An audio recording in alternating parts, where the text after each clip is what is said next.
Hello friends, welcome to Disney Dreamlight Valley. Today we're going to talk about the star path. I know, I make this video every single star path, but I feel like it's important to spread the message of how amazing it is and how much it's worth it. And just to show you what you can expect from it. Now, before we talk about it, we're going to talk about how much grindier it is than usual.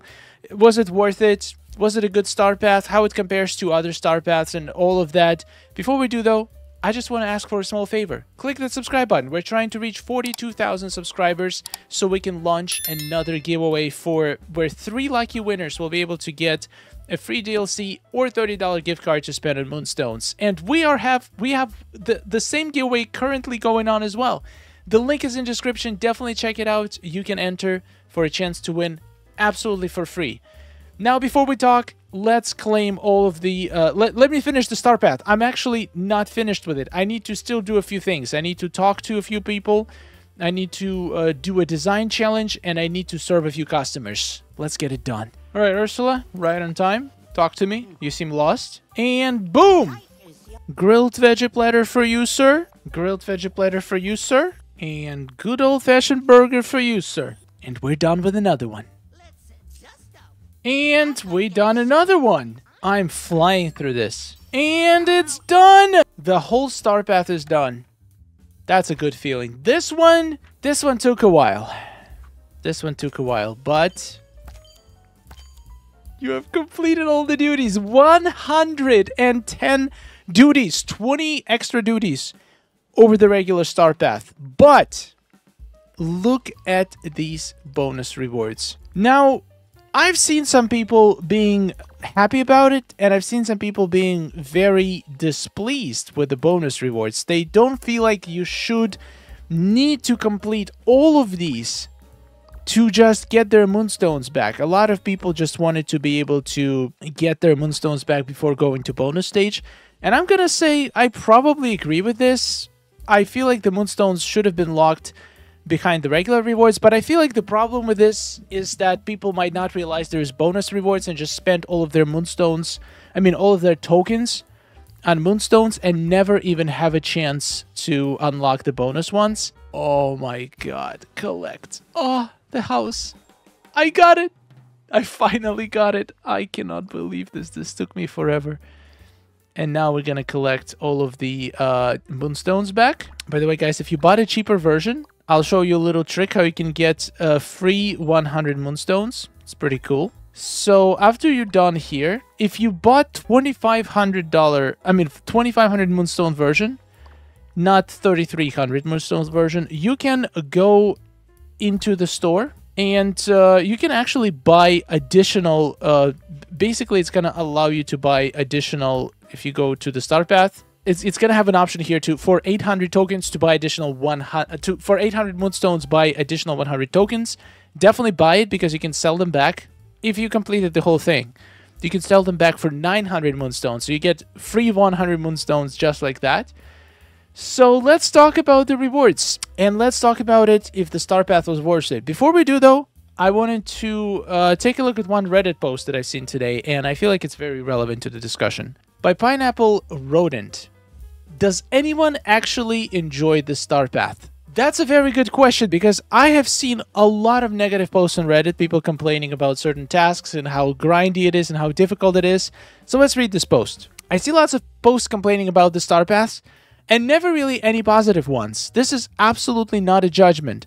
It just seems that most people seem to dislike them. The quests, the rewards, the fact that you have to pay Moonstones to get the full experience. Personally, I enjoy them. I'm not quite a day one player. I started playing in the middle of the very first Halloween star path. I missed out on some of the items. The plague mask haunts my dreams.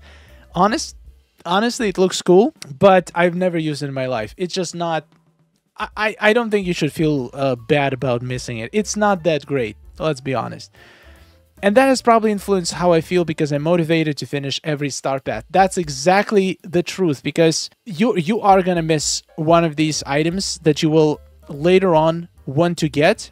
And you'll probably have to pay insanely high prices for them instead of just getting them now where, by the way, the entire star path's actual cost is 400 Moonstones. It's not 2,500, it's 400 after you get all of the moonstones back.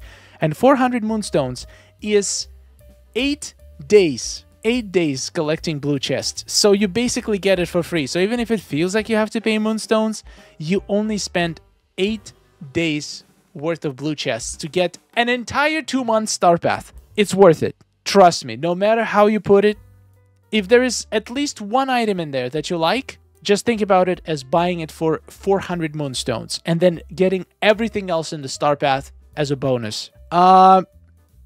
I finished the base game, so the pass gave me a reason to go around and spend time in my valley. At the same time, I like seeing which path quests I can take care of in Eternity Isle or Storybook Vale, as it furthers my goals there. Yes! This is another huge thing for Star Path for me. If it wasn't for Star Path, I would never complete my fishing goals, fishing Dreamlight duties. I would never complete my foraging Dreamlight duties because I just don't fish or forage. And Star Path actually forces me to do it and get closer to finishing those achievements so I can get my Dreamlight tree grow higher and higher. I like how Star Path, you can combine it with, I almost treat it as another mini game where I can combine different tasks inside the Star Path together to potentially become more efficient at it. And it just brings me so much joy when I can stack a few things and knock them out together. It's just, I don't know, for me personally, it's a lot of fun. I will say though, this Star Path was grindier than usual, and there is no right answer. There is no way to say it was good or it was bad, because there are players who enjoy grindy tasks. They love the grind in Disney Dreamlight Valley, but there's also players who don't like the grind. So there comes the question, should they continue making Star Paths like this with extra tasks and extra rewards, or should they revert back to what we used to have? Once again, probably no single answer that's gonna represent every single player. For me personally, I love it. I feel like they gave more than enough time to complete these extended tasks and rewards. The extended ones are great. I don't know if I'm going to use any of the green furniture, but I love having it. And I feel like the house itself is worth it. I'll show you the house in a second. It looks incredible. I'm not saying that they're perfect. I can definitely understand a lot of the complaints, but some of these posts feel like you just don't like playing the game. So I guess I want to know who else genuinely enjoys the path and what could the devs do to improve them outside of the actual bug fixes. Okay, now this one I can say a lot. I've been grinding my Star Path mostly on stream, so I gathered a lot of feedback from players. So I think I can say a few things that they could do to improve Star Path and make it more fun and less frustrating. Number one, it seems like nobody likes fishing. I feel like that's one thing we can agree on. Nobody likes fishing, especially when you have to fish for a very specific fish that comes from blue bubbles in a specific biome. Those tasks are just not fun. There is a glitch that you can utilize to basically guarantee that every blue bubble is going to get you exactly the fish that you want. I have a video on the channel about it. You can just search Mr. Star and Sky blue bubbles.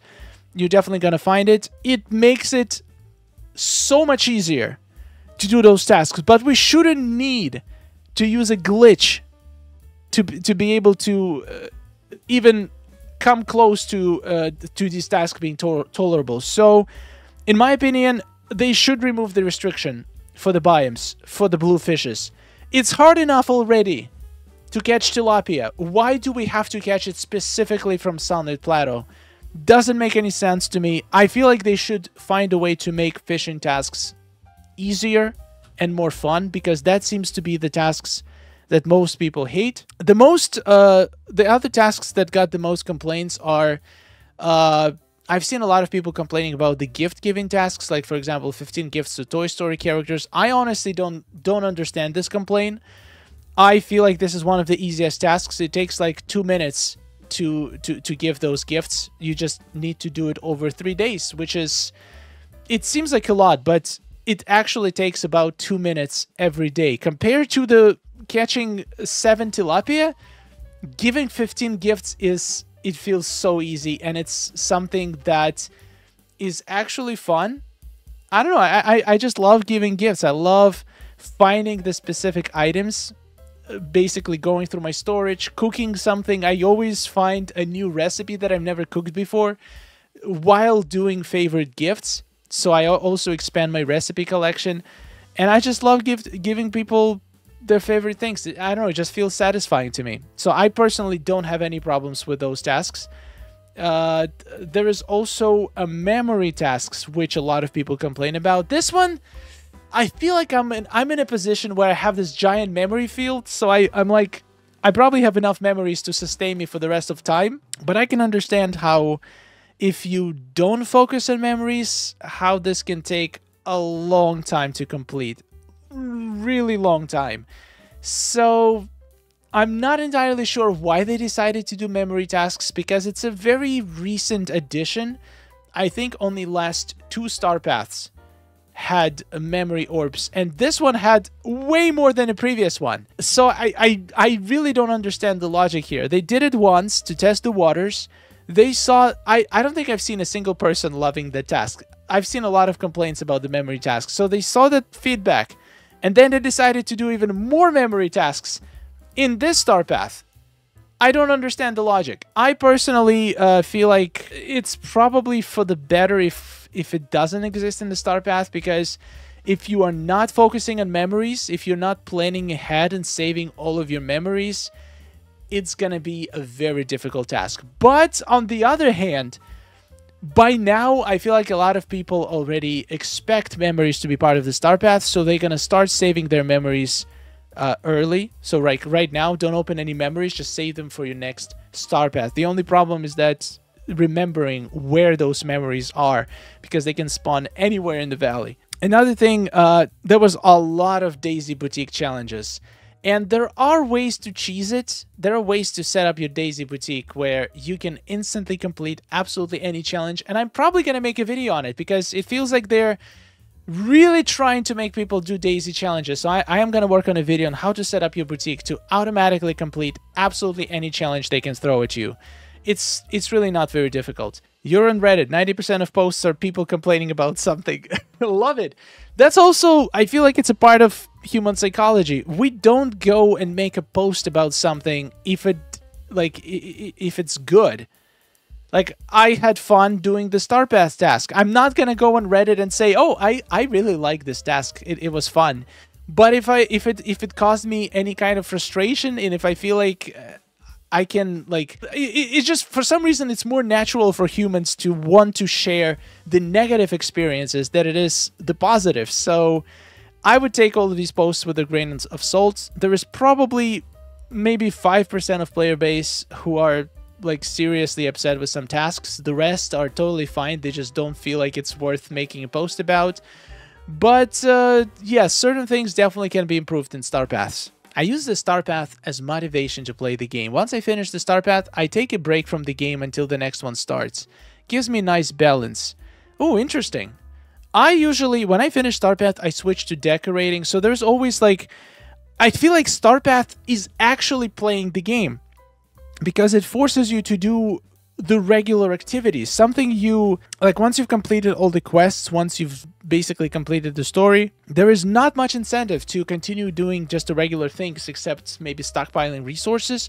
But this is the beauty of Star Path. It can allow you to stockpile resources while work on your Dreamlight achievements, while potentially a lot of these the duties can be completed in other DLCs. So you can grind the other DLCs, stockpile resources, complete their duties, and just explore the world while completing the Star Path. It just feels so efficient, being able to, like, stack multiple things that you're working on at the same time. It's just a great feeling. And then once you've done it, you usually need a break from playing the game. So I switch to decorating, or maybe finishing some of the quests that we just got recently, but mostly decorating. I enjoy decorating, so I find it a really good balance. I enjoy them quite a bit. I happen to like grindy task-driven games. Exactly. There is, no matter how, like, there is just no way to create a perfect star path. No matter what changes they implement to it, there's always going to be people who are going to love it, and there's going to be people who's going to hate it. So if you enjoy star path, that is great. That means that you're going to have fun when next one comes out, and you probably really enjoy playing the game.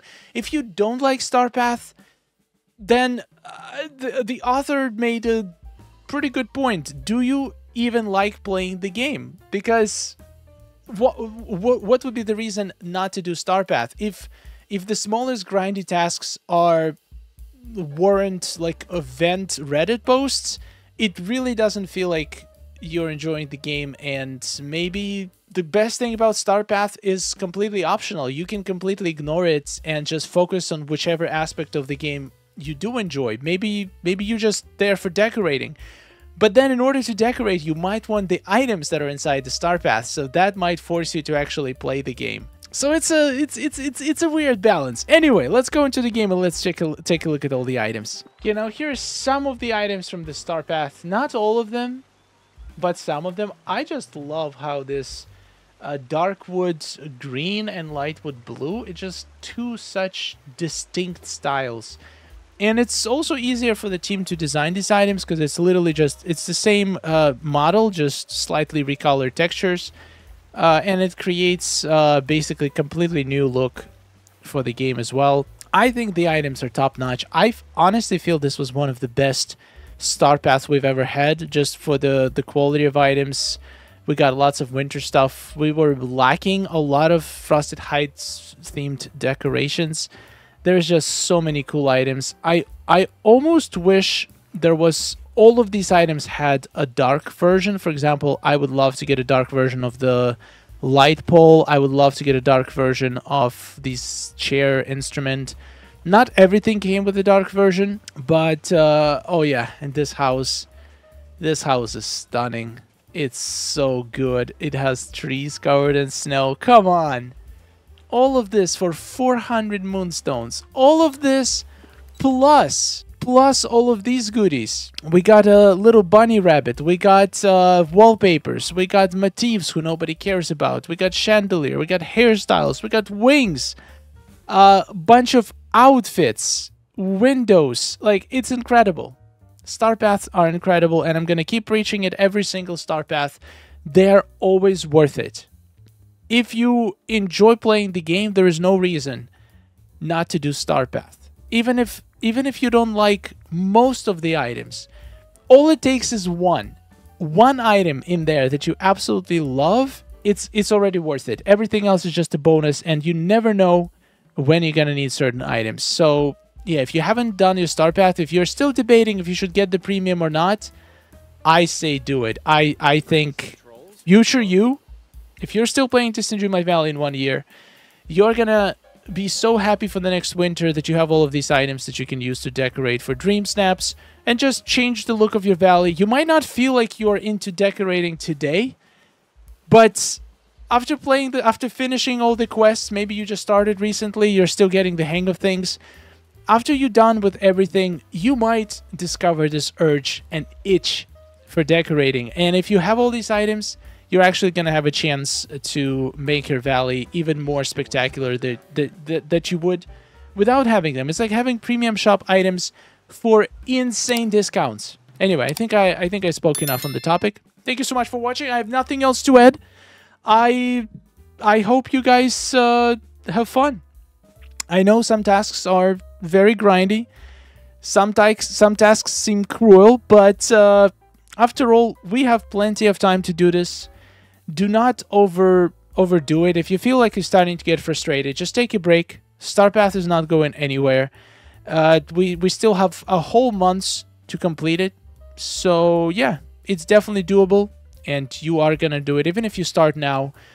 It took me about a month. It took me actually exactly a month to complete it, and I was barely just doing it on streams, maybe an hour every stream, and it's done now. It's pretty good.